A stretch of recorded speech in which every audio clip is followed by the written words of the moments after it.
আসসালামু আলাইকুম। আশা করি সবাই ভালো আছেন। আলহামদুলিল্লাহ আমিও ভালো আছি।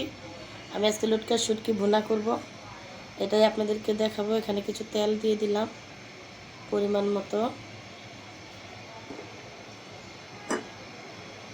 আর দিয়ে দিব কিছু পেঁয়াজ কুচি করে রেখেছি।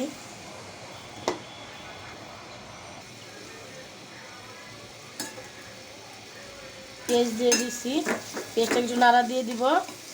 আর আমি তার সাথে একটু পেঁয়াজের সাথে আমি শুটকিটাকে একটু ভেজে নিব। তাই শুটকি দিয়ে দিলাম। এখন একটু ভাজা হোক। দিয়ে দিলাম কিছু লবণ, কারণ পেঁয়াজটা তাহলে একটু তাড়াতাড়ি হবে। এখন এই যে পেঁয়াজটা ভাজা হয়েছে, এখন কিছু মশলা দিয়ে দিব। আমরা আবার রসুন একটু পেঁয়াজ বাটাও দিয়ে দিলাম, পেঁয়াজ কাটাও দিয়েছি। এখন দিয়ে দিব একটু কাঁচামরিচের বাটা।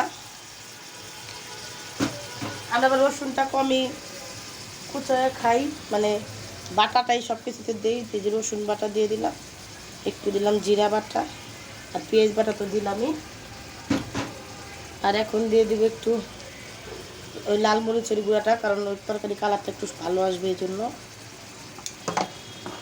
একটু দিয়ে দিলাম হলুদের গুঁড়া।